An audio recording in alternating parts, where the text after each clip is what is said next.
Welcome, you're listening to PhotoNetCast. This is episode number 60. We're taking a closer look at 500 pixels. On the show, Jennifer Tse and Andrey Tochilin, respectively the media director and digital strategist for 500px.com.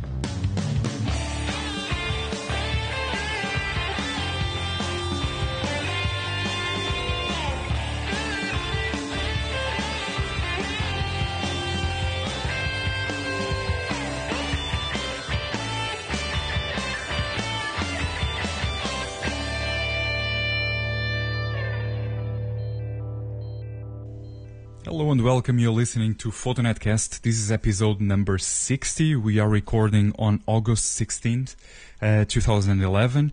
And we have a group of guests today with us that I'm going to introduce in a little bit. Let's just see whom I have here on the line with me. The usuals. Sean, how are you, Sean? Sean Galbraith. Very well. How you doing? I'm fine, thanks. And from a little bit more south, we have Dave Wilson. Hi, Dave. Hi there. Nice to be back. And how is Austin? Wickedly hot and horribly dry. Yeah, the summer. 102 Fahrenheit today. It was 107 last week. We haven't had rain in months. It's horrible. Okay. See, in Scotland, we have rain from the beginning of the month. Until Wouldn't now. That be fabulous? Send us some, please. Oh, no. Not that I like rain that much, but I also don't want that heat that you have over there. And moving on with our guests, we have two guests today. And if you have been following both on the chat or if you are following us live, you know with whom we are going to be talking with. If not, we are talking with people from 500 pixels. And I have with me Jen Tse. Hi, Jen. How are you? Hi, I'm good. And also Andrey. Now you have to help me, Andrey. How do I pronounce your last name? How would you pronounce it? I would pronounce it Andrey Tochilin. Yeah, that's good. It's okay. Good enough. I'm sorry, guys. It's Russian first and the last name, so yeah, it's Andrey Tochilin in Russian, but you can pronounce it in the way which is comfortable for you. Okay, so you were teaching me. I'm chillin', you're chillin', Tochilin. Yeah, that's right. Yeah, it's good to see you guys. You are both respectively the media director and the digital strategist for 500 pixels, and we are going to have a conversation later on with you guys about the site and what it's all about, and just some general conversation with both of you. I want to start the show just giving or putting out our contacts for people that want to get in touch with us. If you want to drop us a comment or just ask any questions related to photography that you might want us to answer on the show, you can do so using the email photonetcast@photonetcast.com. You can use our voicemail line +1 415 343 5030, or you can just reach us on Twitter. The handle is PhotoNetCast, so at twitter.com/PhotoNetCast. We also have the Facebook page and all of that. All the details are on PhotoNetCast.com. That's the site where we also have our blog and all of that. You can catch up with all the news about the podcast. So now let's move on with the show. We haven't recorded the show in, over a month, I think. I've been more or less on or off looking at photo news and what has been going on. And one of the things that made a big splash on the news, but that we still did not discuss here on PhotoNetCast, was Google+. Although it's not completely photography related, I think that it is a big platform for photographers now, and I just want to see your opinions on what do you think of Google+? How do you think can be used by photographers? Is it a good thing, a bad thing for photographers? Is it just another social media site that now we have to manage? What do you think about this? I'll start with you, Dave. What were your first impressions of Google+? Well, I have to admit that I have reached the point of social networking saturation almost, and I haven't had a lot of time to play with Google+. That said, I signed up, 6 weeks ago, just after it came out at first, I think. And what I've seen has impressed me, but I haven't spent a lot of time setting up like picture galleries and that kind of thing myself yet. Although the buzz on the web from people like Thomas Hawke has been very, very positive indeed. And I know Trey Ratcliffe uses it a lot. And it seems to be a pretty good platform, better than Facebook for photo sharing. Mm-hmm. Not as good as 500px, of course. We'll see how they compare. Sean, what are your first impressions on Google+? First impressions were that it was like getting to a party at 3 in the afternoon. It wasn't starting till 9 and nobody was there. Sort of everybody who was on it was just sort of standing around trying to figure out what to actually do with the thing. Slowly since then, people have started to figure out the Google Photos integration, that it has nice big thumbnails and all that other stuff. Seems to be a pretty good venue for photographers. Is it better than Facebook? It's certainly a nicer presentation than Facebook, but everyone I know is on Facebook, and that certainly doesn't compare anything close to Google+. Maybe I just don't know enough of the right people. I'm going to keep using it. It's just another social media marketing avenue for my photography, and right now that's sort of how I'm treating it. We'll see how it sticks around, or if it becomes another Google wave. We'll see. I sincerely, I don't think so. From my experience, I joined Google Plus very, very early in the game, and actually I thought that it was immensely populated with lots of photographers, lots of technically savvy people, and I found the experience just amazing. Also from a photo sharing perspective, in the sense that I got to my photos a much better reaction than for instance, I've ever had in Facebook. I think that I'm just dealing with a completely different audience, and this was something that I really was looking forward in a social media site. But now let's hear from our guests what you have to say to this. Jen, you are on Google Plus. From a photographer's perspective, what were your first impressions? Well, it is a really clear and clean way to present your photos. It's cleaner than any other social media platform right now. Thomas Hawke recently did a comparison between Flickr and between Google+, the light boxes, and just showing which interface displays your photos best, both in terms of the light box and in thumbnails. And from everyone I've heard and all photographers who are on the site now, it's just their favorite way of sharing photos. With a really, I guess, widespread social media platform like Google+, as opposed to something smaller. Okay, and what about you, Andrey? What do you have to say? I love it. I was fortunate enough to get an invitation probably on the first week when it was just released. And I definitely think there is the tool which all photographers must use if you want to promote yourself and get more exposure and connect with new people. Some people compare it to Facebook, but come on, like Facebook picture quality is just crap. You don't want to upload your photography to Facebook. It's just unusable. It's completely unusable. I don't know what they're going to do about it, and if they're going to change it, they must. Otherwise, it's just going to die for photography. In terms of Google Plus, you just I guess sometimes you definitely want to upload your pictures and promote them and get feedback from people. Pretty much that's it. That's my take. I'm here all the time, and I met so many great photographers. Once again, Google Plus is not just online gallery. Here is the way to actually interact with people, and Google Hangouts, one of the best things were introduced over the last few years, I would say. Okay. And Antonio, go ahead, Sean. Yeah. One of the things, I completely agree with the comment that it certainly presents your photos a lot better than Flickr does. Flickr, I'm amazed it's still around. It feels like it was made in like 1998 or something. It doesn't present your photos nice. I mean, that's one of the nice things about 500px. is that the presentation is certainly a lot nicer, and Google is definitely more on that end of the scale. The other thing I like about Google Plus, it doesn't seem to allow you to embed animated GIFs of cats with rainbows saying, "This is an awesome photo," like Flickr does.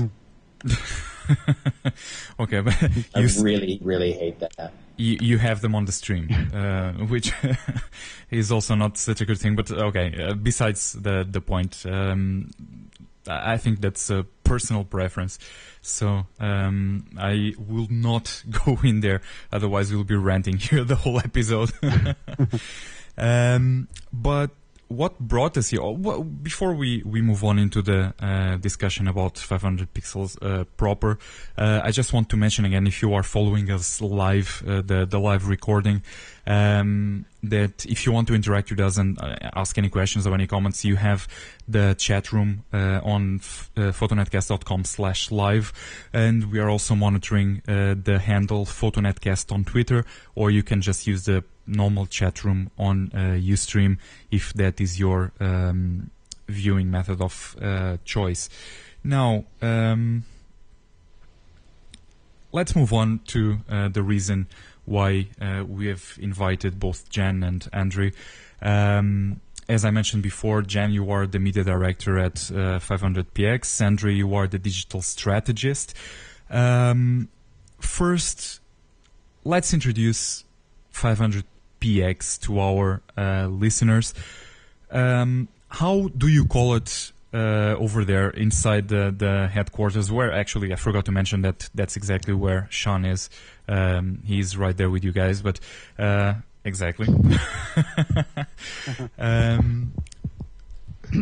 How do you call your service inside the headquarters? You call it 500px, 500 pixels, 500 pix. What is the main handle for your service? The official name is 500 pixels. Okay. But people will call it 500 pix for short, or 500px. So anything is good, right? Yeah, whatever goes. Okay. Yeah, we're calling 500 pixels initially, but people call it so many different ways. So we still call inside 500 pixels, at least I do. At the same time, we kind of okay, but because for many people it's different. That people are like, okay, 500px, sure. Mm-hmm. Yeah, because if we think about it, your service comes a long way already. So you started 500 pixels in 2003. This was pre-Flickr, right? So you created a service that was mainly aimed at sharing photos. And this was in a time that digital photography was just coming up. And you are now one of the, I would say, best known or highly acclaimed photo sharing services on the net. Are you a photo sharing service? Is that what you consider yourselves? Is it is 500px a photo sharing site? Is it a portfolio site? What do you think you are at the moment? What is your aim to be? Jen, for instance. What 500 pixels offers that other photo sharing sites don't is that we're trying to be the place for the world's best photography. So this is the place where people go to upload only their best work, and the photographs that are featured, you can look at them on our popular page or on our editor's choice page. It's clearly people who look through the camera, and maybe they're shooting with something better than a phone camera, and they click, or they think about what they're going to take before they click the shutter. Andrey, do you agree? Almost forget to mute myself. Yeah, almost, pretty much. Pretty much. That's Jen, absolutely right. So it is photo sharing site in terms of you can showcase only your best work, best photography, and pretty much that's it. You're right. This is your speech. And what do you want to be in the future? Is it just that? Well, just don't take it as a small goal. I think that's the optimal goal if you want to be the best photo sharing site. But is there anything else that 500 pixels aims at in the future? Well, the site's still growing, and it's bigger than we ever anticipated it to ever be. So we're building a community right now, first and foremost, as well as handling the rapidly increasing population that's taking over the site. So trying to provide a stable platform for everyone to work on.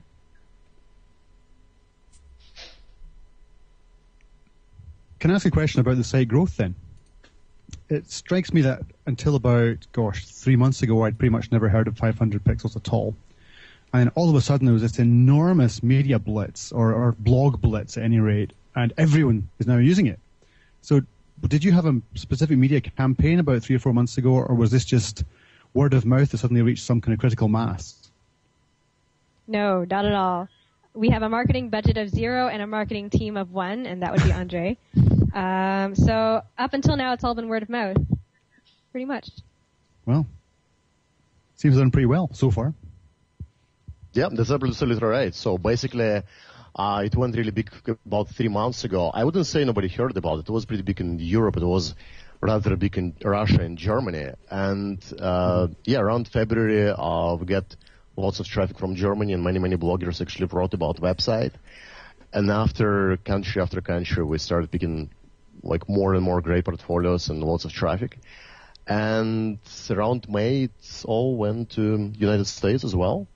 So, all completely organic, social media only in our personal communications. Mm-hmm. We didn't spend any money. People were asking us, hey guys, what PR agency did you use? Nothing, never.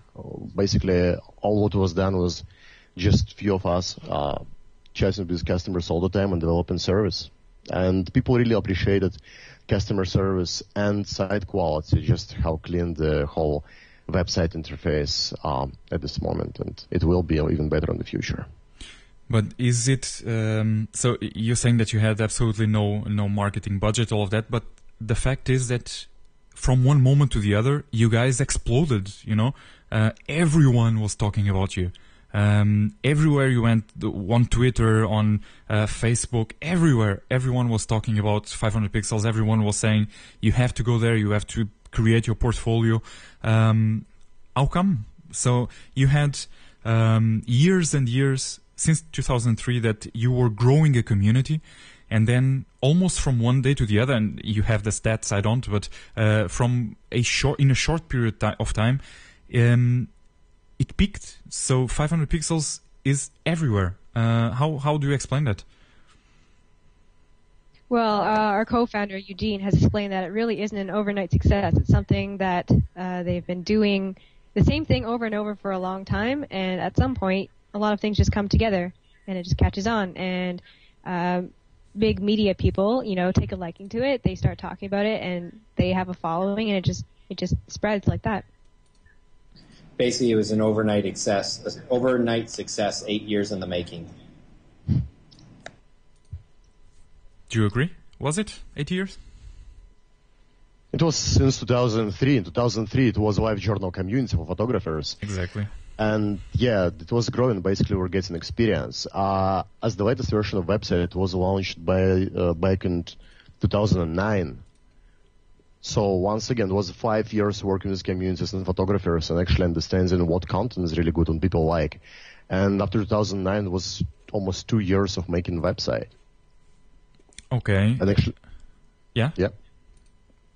And what are the main features of the site that you think appeal so much to quality photographers then? Well, quality photographers want to be in a place with people like them, so a site that curates photography like 500 pixels is naturally the place that they want to be, and where they want to display their work and also meet people like them and gain inspiration from them and develop themselves as photographers. One of the things I'm not sure that a lot of people know is that 500 pixels started through Ryerson University's Digital Media Zone. Is that what the DMZ stands for? You guys? Yeah, the Digital Media Zone is kind of an incubation for startups with great ideas to start cooking their idea and have it grow and hopefully have it expand to something bigger. What do do you think that has given sort of an advantage over some of the larger photo properties like Flickr or like Google Photos? Some of the giants in the game. Do you think that there's been any advantage being starting as a sort of a smaller player and being able to grow from that? Well, for one thing, being able to work in the DMZ means that we don't have to pay our office rent yet, which is nice. That saves a lot of money, especially if you're a startup. That's something that really cuts into your budget. You get to work around a lot of other like-minded startups and kind of swap ideas, so that's another advantage. And things are a lot more organic, I guess. Because it's a startup, it has that startup feel. Things aren't as established, so nothing's set in stone. We can take an idea and run with it. We can talk to people one-on-one if they have any comments or suggestions, and it's just we care more about the company. So do you still consider yourselves a startup? Although you have all this time in the making, there is very much still a general startup feeling inside the headquarters. Yeah, I'd say we're still a startup. I mean, all the success came really suddenly and not that long ago, so we're still kind of trying to, see what we can do with it and control it and keep it going. Was it too fast? And it's been faster than anything else we've had, so, but not too fast. We're on top of it. Okay. Have there been any growing pains from that big push from, was it back in May or so?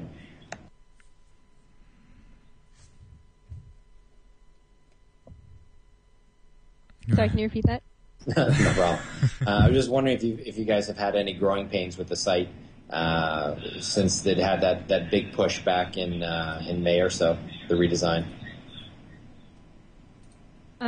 Well, because there's so many users in all at once, we have to adapt really fast to make sure our systems can handle the growth. So, sometimes things go down, sometimes things aren't as reliable, but we always work on trying to patch them up as soon as we can. So you talked about this startup, obviously, ahead, but how big is the company? Sorry, how big is 500 Pixels? Right now, in terms of people? 9 people. 8 or 9 people. 9 people. Yeah. So, and with 9 people... Not all of them full-time. It's more like 6 full-time. Actually, 9 people, it's only started like a couple of days ago. It was 5 of us just a week ago. We just recently hired a couple of more developers, and 1 support person, so we're extremely happy about it. Basically now it means we just have resources to bring new features to the site. Okay, so I know that you hired... I know that you've hired recently someone that is probably going to be in charge of the layout of the site. Am I correct in this, or did I hear it wrong? Yeah, that's Adam. He's our lead designer, and he's just going to be taking some of the design work off of our co-founder Eugene's shoulders, so he can focus on other things. Okay, and now the obvious question: what is going to change in the layout? Do you have any thing that you can share already with us? It's going to be exactly the same layout, but we're going to work on functionality, just make a site a bit cleaner and easier to use. Like basically, if you look at the website, people definitely like the clean way and beautiful way it's built, but there's like so many small tricks which we need to update. Plus, we need to work on some features like file management, your pictures management, your gallery management. We need to bring new galleries to our subscribers as well. Because not many actually people know it, but you can create your own portfolio website using 500pixels.com. So new portfolios, this is what we're working on right now, and it's going to be pretty good, which I'm really excited about. One thing to me stands out on 500 pixels compared to all the other photo sharing sites I use, and that is that you have a ridiculously high standard of photography on the site. And I figured it was just because your editor's picks and your popular pages did a good job of filtering, but then I started looking at the fresh list as well, and in fact, that's not the case. There's just a lot of really, really good photographs being uploaded. What is it you guys are doing, if anything, to try and encourage really high-quality photography rather than the Flickr, Facebook, dump 500 event pictures in your account kind of approach. Well, even if you go straight to the upload page and you want to upload all 100 of your cat photos, the first thing you see is only upload your best photos. So when you're faced with uploading all these photos, that's what you're told to do, and that's what you do. One of our listeners, Lori Ballesteros, playing off the question of the quality of 500px's user submissions, which seems to be pretty much across the board better than any other photo site out there. Lori asks, I want to know their suggestions for getting photos noticed and getting into upcoming. It feels like luck unless you have a ton of friends. Is there a way to, improve the likelihood of getting your photos noticed within the 500 pixels community? Is there? Well, for the way that photos get noticed on popular pages is through a very complex algorithm that we couldn't talk about even if we wanted to. The system is meant to deter people as much as possible from, it being a popularity contest or having lots of friends. I don't know. For a lot of photographers that have exploded on the popular and editor's choice pages, it's really we stumble across them or other people just stumble across them, even if they've been on the site for less than 72 hours. Yeah, I would say it's completely the whole the main issue. thing. Your picture should be good. Your photo should be good. I mean, it doesn't matter how many followers you have until you really produce good photography. If you have like 10,000 followers, but your picture doesn't worth anything, nobody gonna care about it. At the same time, we get so many cases when somebody uploaded the very first picture and had 0 followers, and this picture got on the first popular page. Basically, our editors monitoring the whole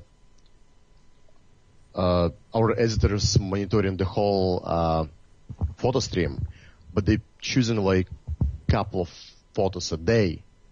Pretty much that's it. It definitely helps if you promote your picture through all possible social networks. At the same time, once again, you just need to be pretty good in your photography.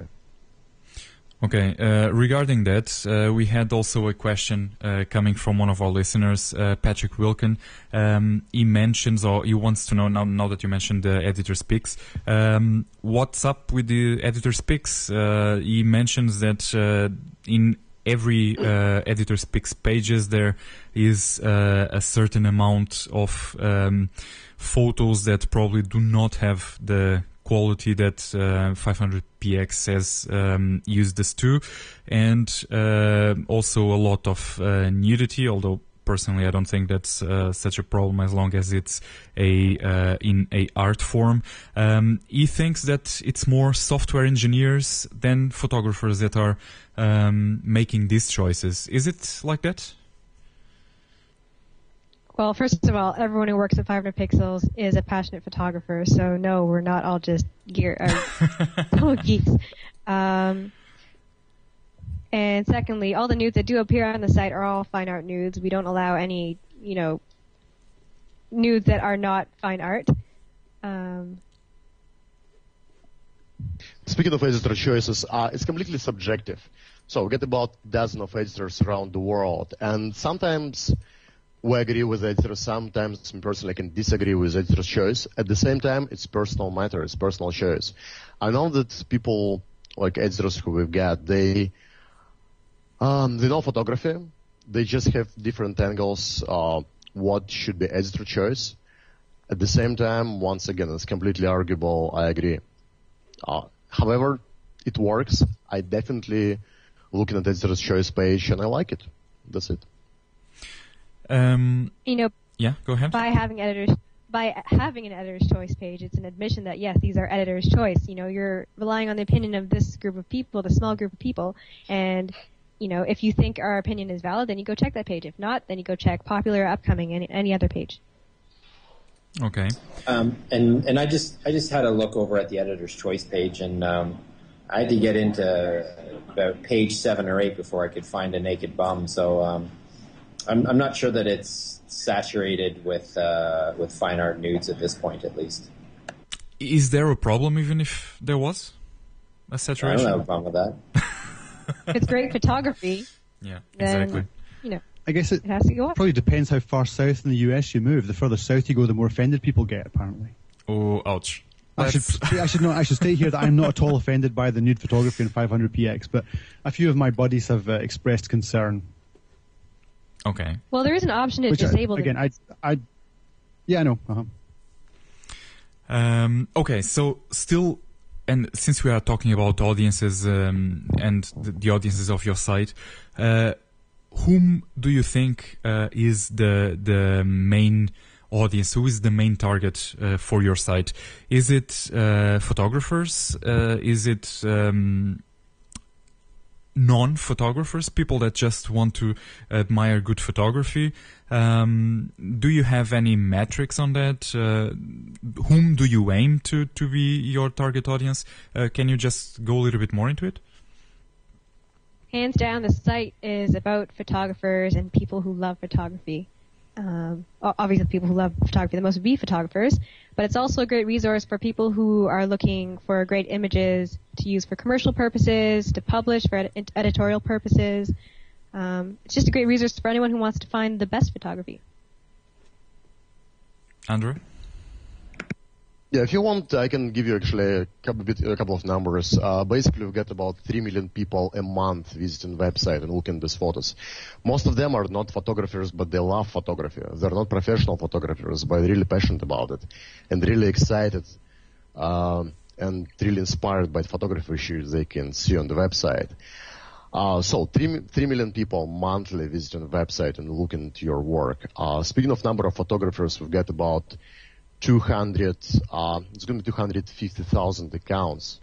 There is actually photographers who uploading pictures and making collections and stuff like this. So basically there's like two big groups, two different audiences, content producers and content contributors as well.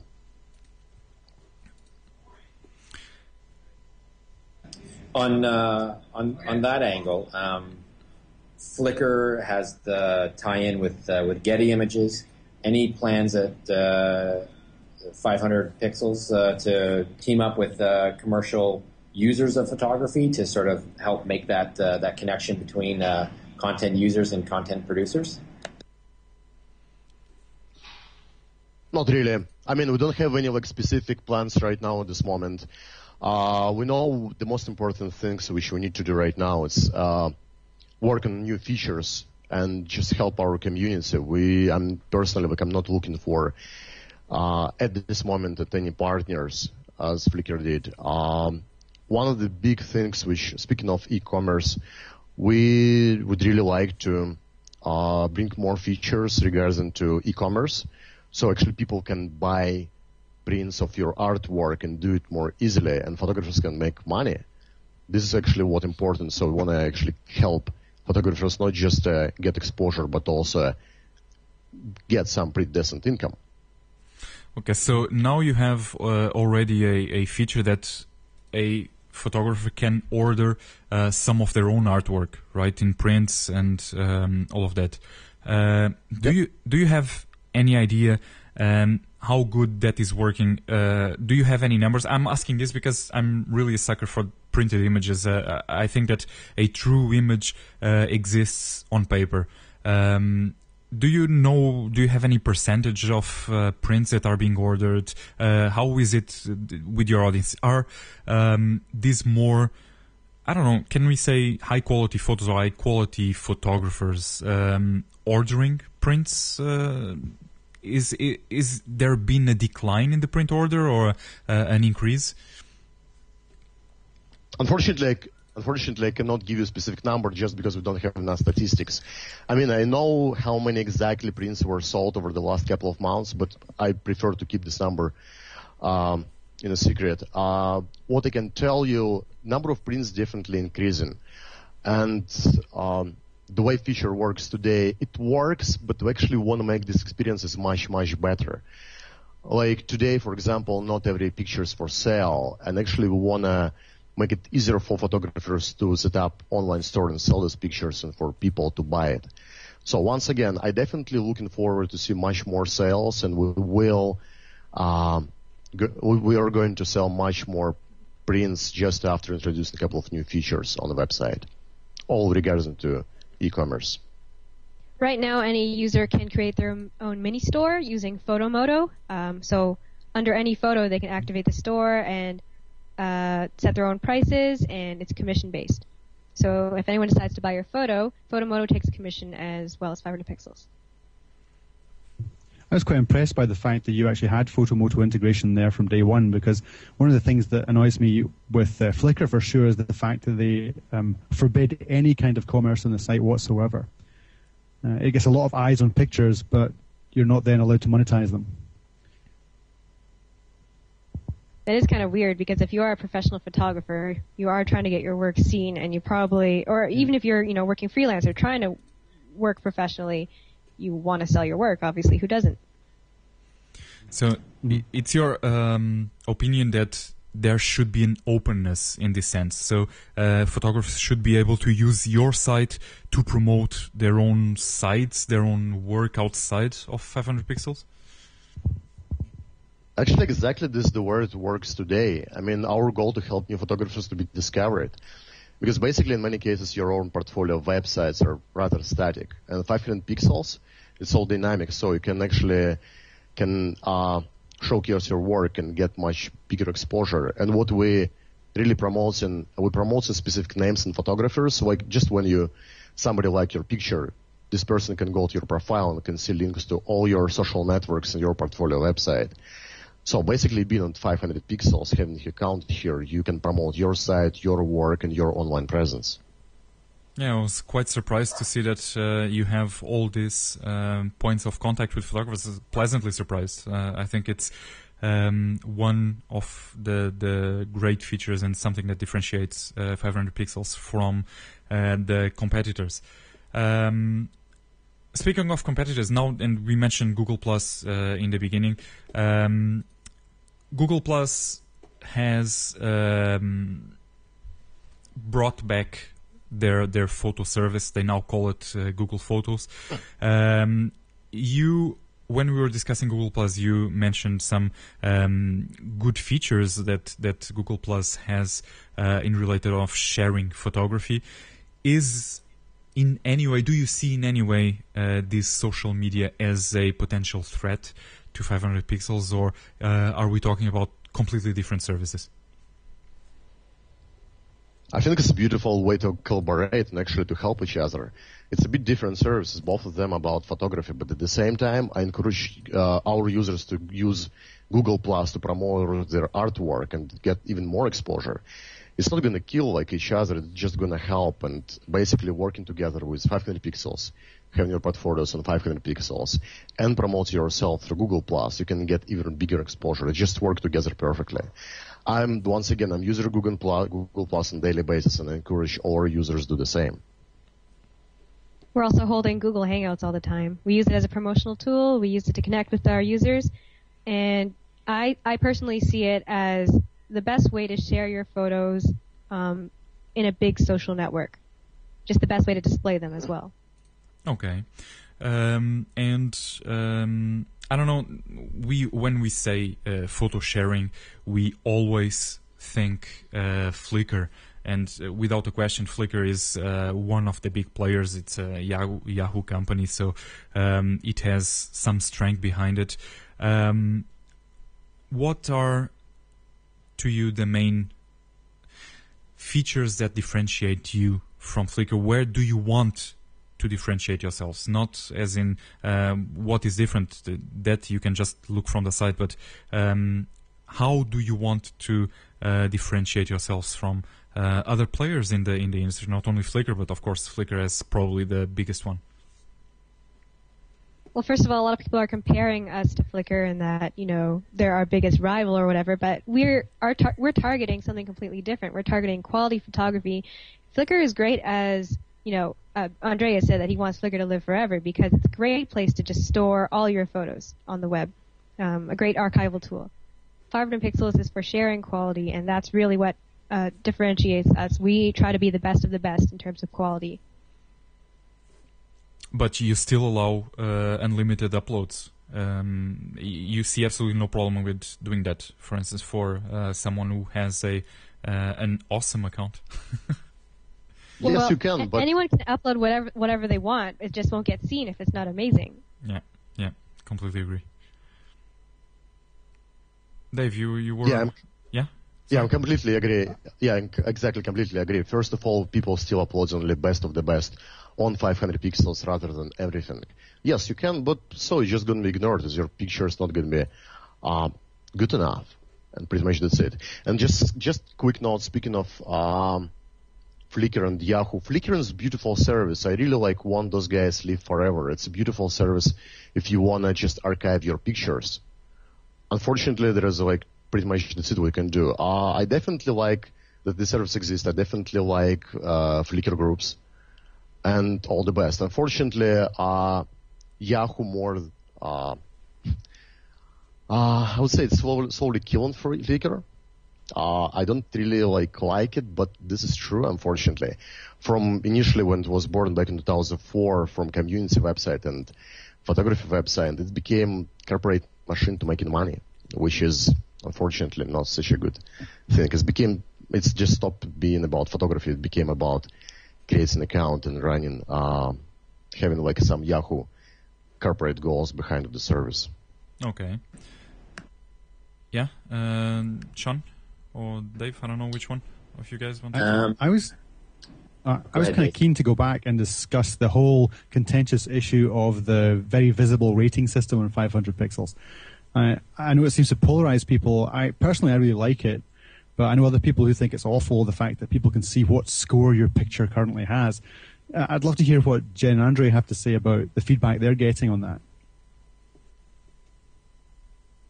Well, when people come to, the world's best photography site, they want to find the best photos first. So how do you differentiate the best photos from the rest of the photos? You have to have some kind of ranking system to make some photos more visible than others. So the ranking system's here to stay. Okay. I think the argument is not so much the fact there's a ranking system at all, but the fact it's so visible. And when you mouse over people's pictures, they actually show you the score. Again, I like it. I'm a competitive guy, and it's kind of fun to see the scores going up and down. But other people I know find that annoying. I just wondered, have you get feedback from people who are vastly positive on the whole deal and others who are vastly negative? Are you seeing the same polarization? Some people are afraid that it will turn the site into a game, but we haven't really seen that as a problem. There are the haters who will go through and click dislike on everything they see, or dislike on all the photos who are the most popular and like all their own. But, they're very few and far between. And if we catch them, we do know who's disliking 20 photos in a row. So we will, at a certain point, send them a message and ask them, what's going on? Why all the hate? Mm-hmm. People are just having bad days, Yeah, the quick note, there is no way to dislike 20 images in a row. Just system gonna stop you. I mean, it's a good example, but you actually cannot do it in our functionality. You know what? The first one, scores, it's arguable. At the same time, let's put it this way. When you watch World Cup, somebody has bigger scores, somebody don't. And this is game. This is life. And this brings it even much more, it's even much more interesting when you consider the scores. Here's the first reason. So people might like it, people might dislike it, but everybody's watching, which is interesting. And second thing, actually scores, this is the way to every day, every hour bring some of the best content to the top. Once again, the good thing about scores, which not many people knows, score is it's not only a ratio of likes and dislikes. Actually, scores also about how new your picture is, how hot it is, which means actual number is dropping by itself over time. Yeah. Which means if you get rating for 55, let's say, out of 100, it doesn't mean your picture bad. It means it's been a bit old. So having this way, we can actually bring some of the newest content to the top of the site. And this is actually the way when actually young photographers can be discovered, which is pretty cool. Just because the scores and because the whole system, we can every day promote young new photographers who nobody knew before, nobody see before. And we've got so many cases when, one of the cases, we've got one of our users who was profiled at Oprah's website. as a photographer who nobody like heard before, and just because the whole system he get on the top, people really like his work, and he get huge exposure, and he's get lots of like clients and publications and speeches, which is pretty cool. This is the whole goal. Like, yeah. I very much like the way that the scores decay over time. It keeps the popular page looking very fresh. And as you say, it seems to let no-name people, even like myself, get in there. So I guess it's working well for me. Okay, and so I'm going to play a little bit devil's advocate here because I'm not saying that I agree or disagree with the ranking system, but the question is, with the visibility that you have on it, and I understand, Andrew, that you were saying that you use that system also to change the upcoming and all of that, so based on what people like and what people dislike. The question is more, do you want it, or of course you want it if you're doing it, but is there an obvious advantage of making it so visible, making it such a big part of the photography sharing experience? And this goes back to that question that we had from our listener, that it feels like the big numbers are going to come up if you have a ton of friends. And again, I'm not saying that I agree or disagree. I just want to see both sides of the question. How would you comment on that? Well, once again, of course, there is the way to bring some of the newest content to the top of the website. Like, because of the scores, every hour you can see some of the new and most amazing photography you've ever seen in your life, and this is important. So every hour you get the most amazing pictures you've ever seen in your life, and this is because of the scores, one of the reasons. So from this perspective, it definitely it exists. It's going to stay. The visibility of the score it also makes it exciting. It makes people want to monitor their photos and keep track. It makes it, something to watch. Right, exactly. So you actually encourage to be better photographer. If not scores, you can just create upload your pictures and think you're the best of the best.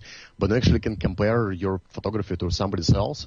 People will get this feedback every day. People saying, "Hey guys, I'm becoming better photographer. I will spending much more time and much more knowledge and getting much more knowledge and skills in photography because of your site and the whole score system, rating system." I know it's arguable, but at the same time, it's really encouraging you to be better. Sure. Yeah. I'd say hang on to it. It's great. I love it. The Editor's Pick page is my current go-to place for inspiration. Or when I'm feeling too good about my photography, I go there and I get depressed about how awful I look. But it works for me. Glad that you trust our picks so much. Oh no, the Editor's Page is fabulous. I obviously have the same taste as your editors, I guess. And Andrey, you were mentioning that one of the things that you like so much on Flickr is groups, and this is one question that I had, and that some of our listeners also had. They sent us messages to ask you: is a group functionality coming to 500 pixels anytime soon? Okay, first of all, I don't really like so much groups on Flickr. They exist, and this is good. There's many ways to improve them. And there is the first part. And second part, yes, we will have groups. There is something which we're working on right now. I cannot say when it's exactly going to be released, but we know it's a huge part of functionality, and this is what we're going to have in the future. So again, going around the building community and having photographers interacting with other photographers and people, it's a major aim for 500 pixels. It's one of them. Mm-hmm. So, given there's one of them, can you give us any indication of what the others might be? I don't really like to reveal our plans. I can give you some ideas. Yeah, the first one, mobile, is huge. It's worth asking. Yeah, the first one, mobile, is huge, so we're definitely going to mobile. I'm not going to get into details.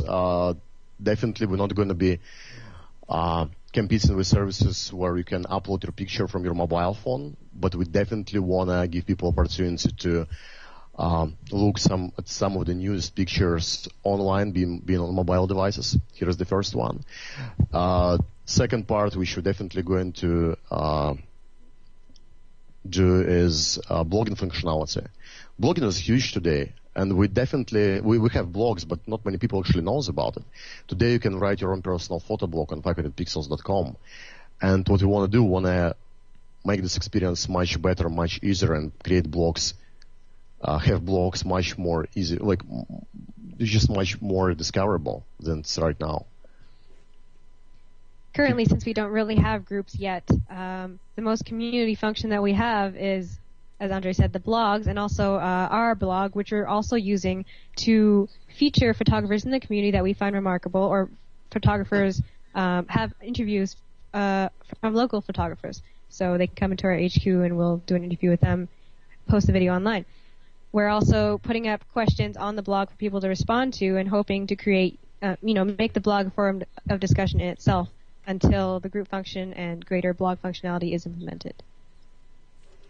And is there any other room for improvement with 500 pixels besides, so without revealing any functionality, what would you like to see coming out of 500 pixels in improvement?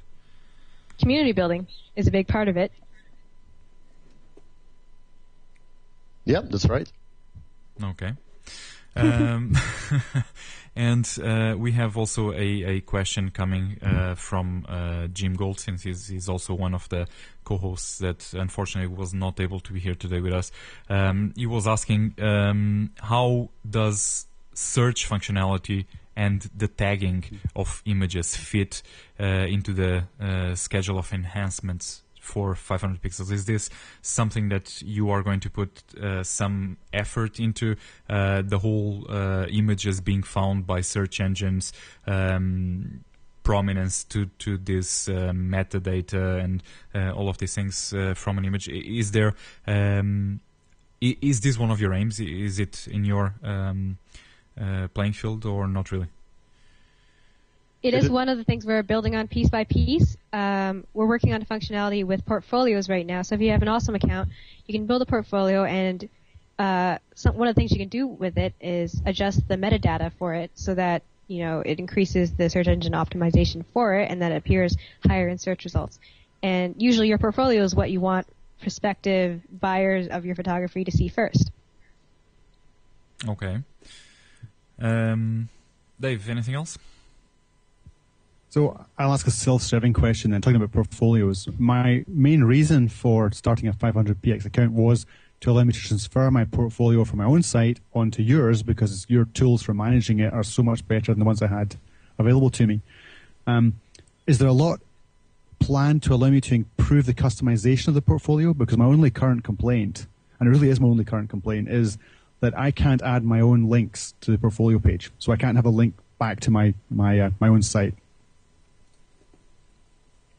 The short answer is yes. Like just yesterday we introduced new functionality, introduced new layout and customization features for your name, your metadata, and stuff like this. And definitely put your own links, bring your blog, and just make it much more customizable. Yes. And actually, I didn't mention before, portfolios is one of the main goals. Customization portfolios is one of the main goals. Developing website, which you get right now in addition to mobile and blogging system. Yeah, the current portfolio management system you have is very, very good indeed. I like the way I can change my portfolio in 2 minutes flat, rather than having to go in and delve into XML or whatever to fix the portfolio I have on the existing site. So I congratulate you on that one too. Sean, any other thing? No, that pretty much covered all my questions. Yeah, okay. Yep. So I would like now to we are almost at the end. I think we have explored 500 pixels enough for now. But one thing that I would really like to hear your comments on is we have been hearing a lot of heat on the terms of service of these photo sharing sites and all of this. You know, the on one side you need permission and you need the rights to display the photos on your site or partner sites or anything like that. On the other, you have photographers that don't want to give any of rights away, especially people that use rights managed photos or license rights managed photos. How do you see this whole terms of service debate? Is this productive even, or is something that photographers have to become used to when sharing photos online? How do you see this? And as photographers yourselves, of course. Golden rule: if you took the photo, it's your copyright, and if you upload it to 500 pixels, it's still your photo. You still hold all the copyright for it. Some terms of services for sharing sites like Google Plus will say we have the right to modify, reproduce, whatever across the platform. So that means that they can reproduce the photo on your stream and your friend's stream and their friend's friend's stream, sharing that way. In 500 pixels, we explain our terms of service very clearly. Like, there's the whole legalese section, and then on the right there's a sidebar that explains it in plain English. So, we try to be as transparent as possible in everything we do, and photographers can rest assured that their copyright is theirs on 500 pixels. Okay. Andrey, your thoughts on this? Yeah, that's right. Once again, currently what we've got, you have 100 copyrights of your 100% of your copyrights, and this is what you're going to have. Your copyright, this is your right, and nobody can take it from you. Whenever, like, the issue which people had with Facebook, for example, in Facebook terms of services, whatever you uploaded to Facebook, it's Facebook property right now. And we're not like that.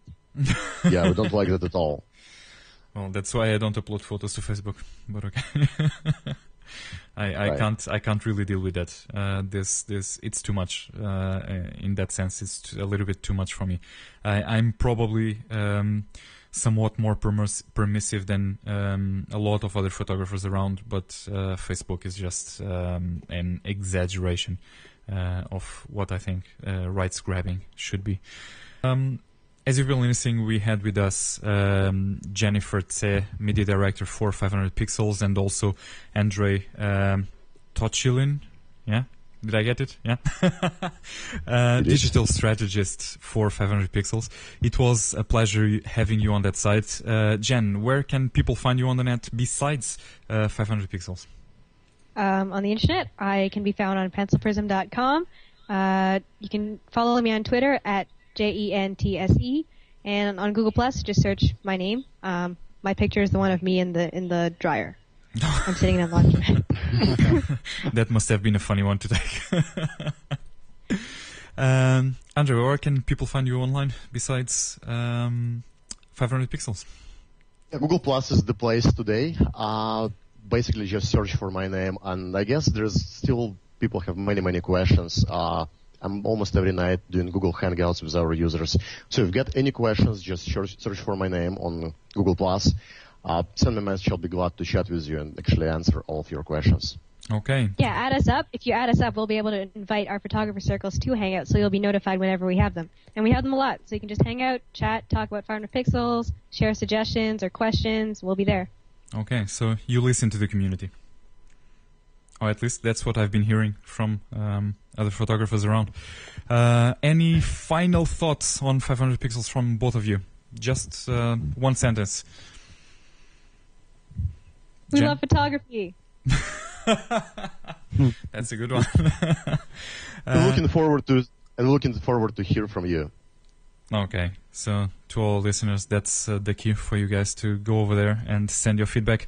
Jen, Andrew, it was a pleasure having you on that side, and I hope that whenever 500 pixels, well, I was going to say grow even more, but I hope that happens. But you are now probably one of the best regarded photo sharing sites online. So in that sense, at least from the reviews that I've been hearing, in that sense, it's going always up for you guys. But I hope that we can have you again sometime whenever you want to share some information on your site. I bet that our listeners are willing to hear from you again. Is that okay? Whenever you want to have us, we'll be there. Okay. And that was our discussion with Jennifer and Andrey from 500 Pixels. I hope that you have enjoyed. If you have any comments on this or any other topic that we approach on the show, of course, that you can always get in contact with us. Let me just put the contacts up on the video. You can use the email address PhotoNetCast@PhotoNetCast.com.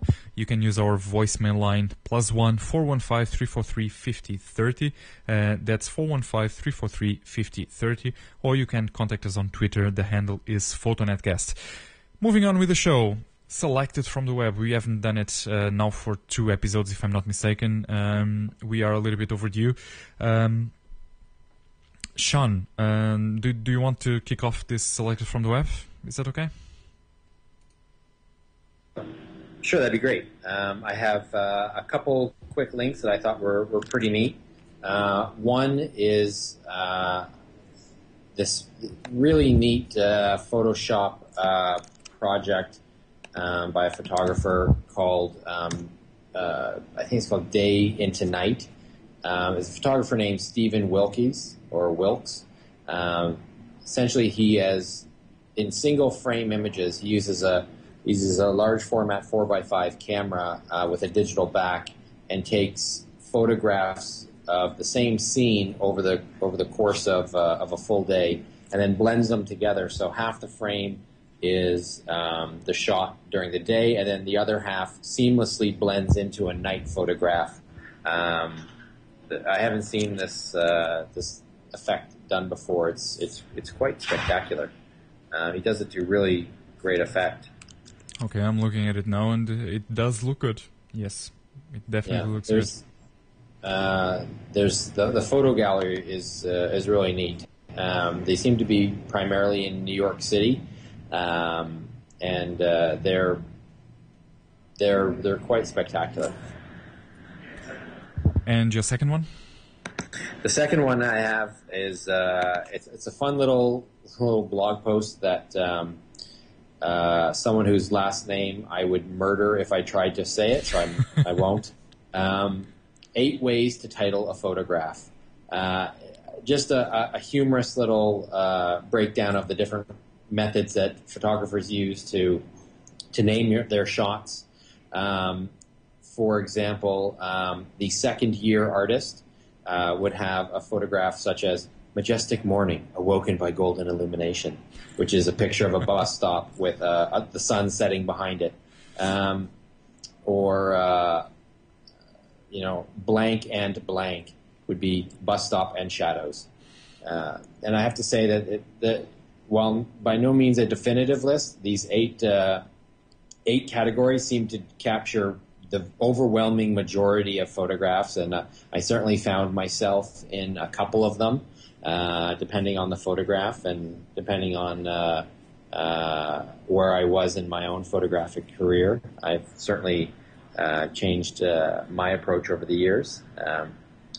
But yeah, I thought it was a humorous little look at naming photographs, and he did a really good job of putting together a fun list. Well, I definitely have to look into this list because I'm always having problems titling my photos, unless it's something that is absolutely straightforward. I'm always fighting a little bit with it. Dave, your selected from the web.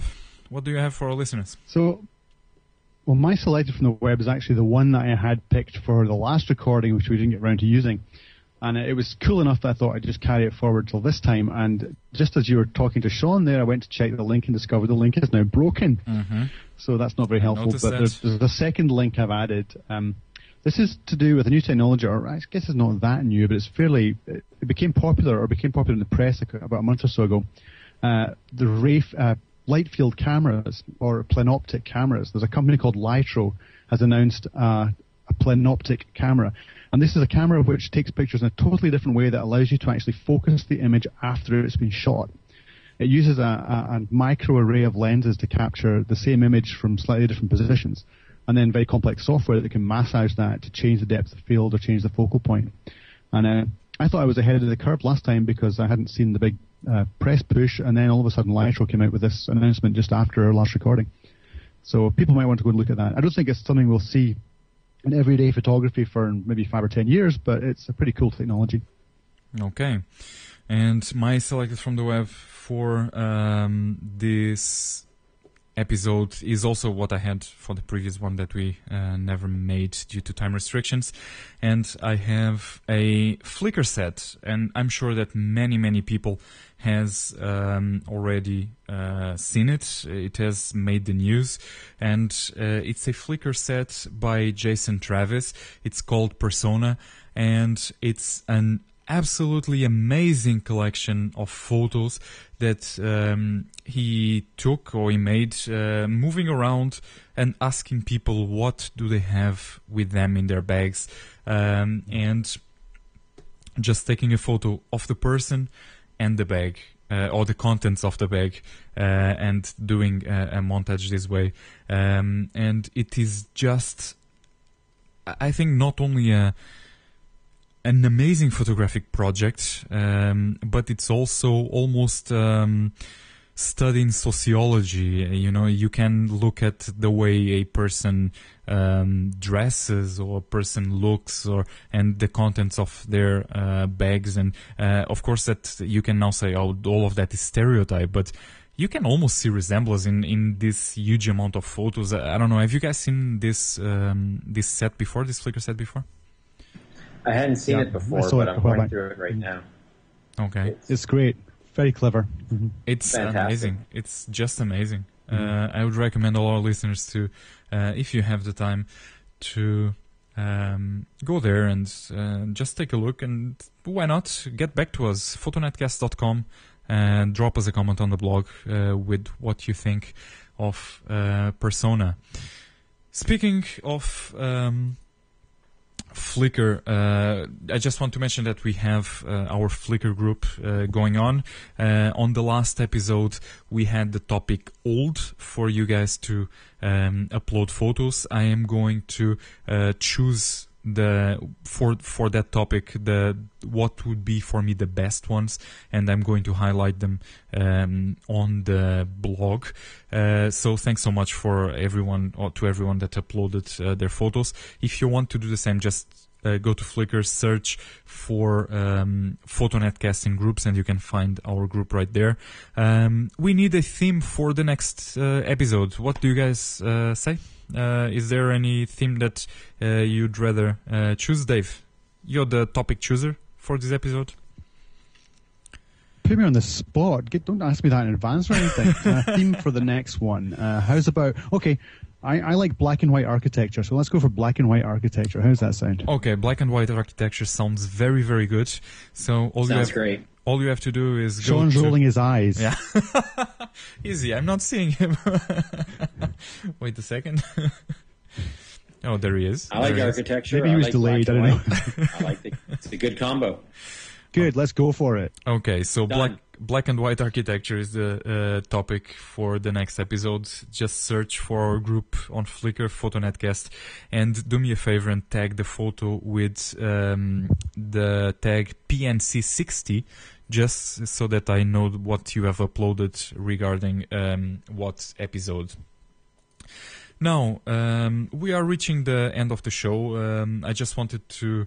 I also want, before we leave, I also want to mention that I'm trying to, since we have been talking about Google Plus and all of that, I've been trying to get a circle with the Google Plus, with the PhotoNetCast listeners in Google Plus. I'm trying to compile it, but believe it or not, you are already a few thousand, and this is not an easy task for me. So if you are on Google Plus, if you listen to PhotoNetCast, do me a favor, search for me. I'm going to just add my Google Plus profile on PhotoNetCast.com and mention that you are a listener, so that I can add you to my PhotoNetCast listeners circle on Google Plus. And I think that's all for today. Is there anything else, guys? Not really.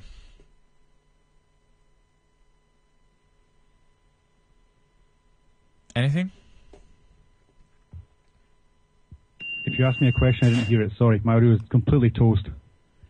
Yeah, audio was dead there. Couldn't hear you. Okay, and are you listening now? Are you hearing now? Nothing?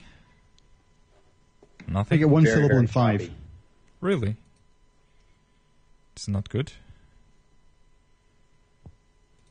Okay. Don't know, I have no idea why this is happening. It's back again. You're okay? I can hear you now. Sean, you hear me? Yes? Okay.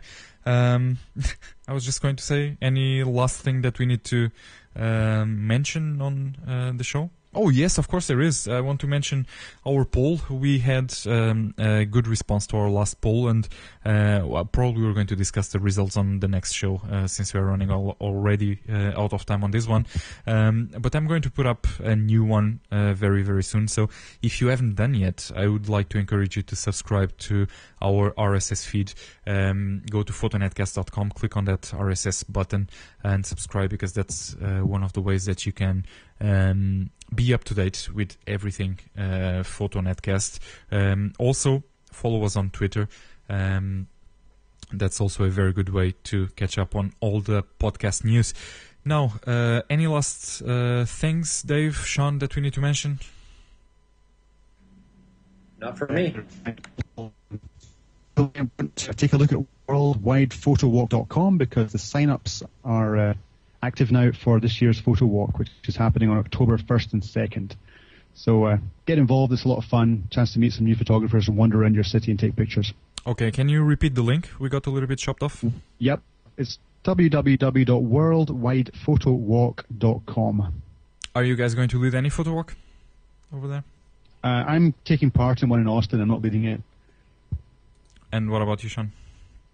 Yeah, I'll probably try and meet up with 1 or 2 photo walks here. There's usually a number of them to choose from. Now it's 2 weekends, or 2 days on the weekend, right? So it's Saturday and Sunday this year.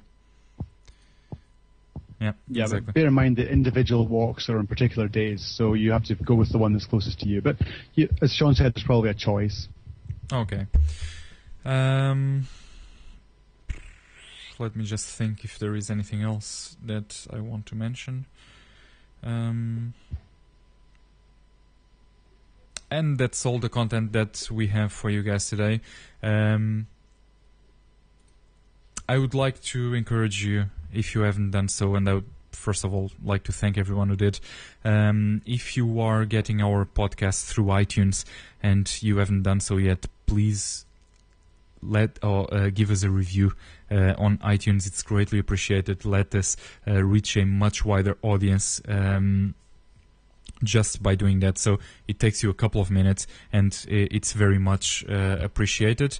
Once again, if you have any questions that you'd like us to try to answer on the show, you can use the email address photonetcast@photonetcast.com, or any of the other contact methods that are described on our blog photonetcast.com. That's all for me. Just need to say goodbye to my co-hosts. Sean Galbraith, where can people find you online? People can find me at Sean Photos on Twitter, SeanGalbraith.com, 500px/Sean Galbraith, and of course on Google Plus at 108-306-07-37566393939. Was this your little way of saying they need to give us a shortened way or a shortened profile name? I don't know what you're talking about. It's It's very easy to remember.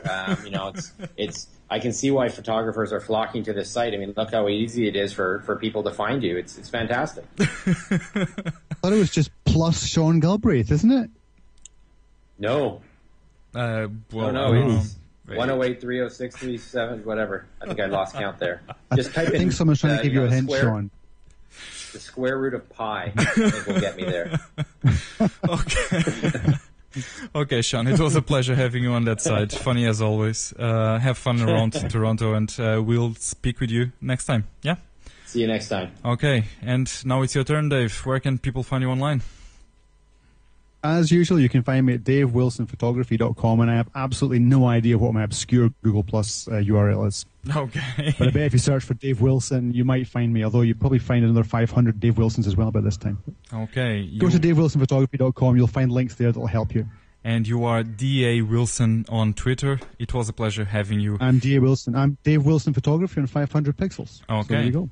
And it was a pleasure having you on that side. And we'll speak on the next PhotoNetCast.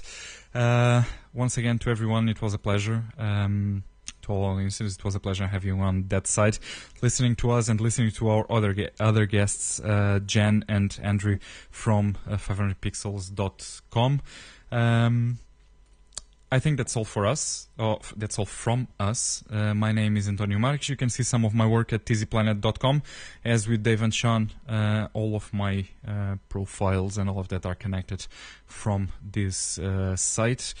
And if I'm not forgetting anything, we'll see you in about 2 weeks' time.